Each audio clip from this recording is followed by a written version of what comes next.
আমেদাবাদের বিমান দুর্ঘটনার খবর যেন আচমকাই ছুঁয়ে গেল জলপাইগুড়ি ময়নাগুড়ির দক্ষিণ গুরুদেবপুরকে।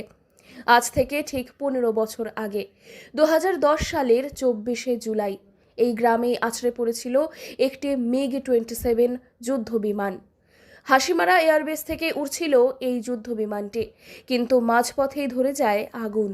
পাইলট কোনো মতে বেরিয়ে আসলেও গ্রামে নেমে এসেছিল মৃত্যুর ছায়া।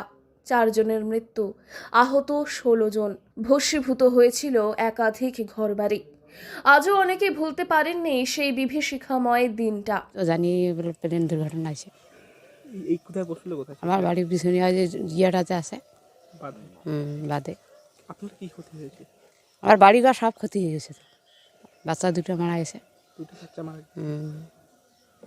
তারপরে কোনো সাহায্য বা ইত্যাদি কিছু পেয়েছে? দিছে কিছু আছে সরকারি মধ্যে। আপনার কি ক্ষতি হয়েছে? আমার পা ক্ষতি হয়েছে। এই যে এই স্মৃতি মনে পড়ে, কালকে তো একটা প্লেন কালকেও পড়ছে। একটা প্লেন দুর্ঘটনা স্মৃতি মনে পড়ে আপনার? হ্যাঁ পড়ে তো। এটা কত সনে হয়েছিল? এটা মানে আমার ছেলে তখন 2 বছর বয়স। 10 সনের দিকে। তবুও সময়ের সঙ্গে সবকিছু একটু একটু করে স্বাভাবিক হচ্ছিল, কিন্তু আমেদাবাদে ড্রিমলাইনার দুর্ঘটনার ছবি দেখেই আবার যেন বুক দুরু দুরু করে উঠল গুরুদেবপুরের বাসিন্দাদের।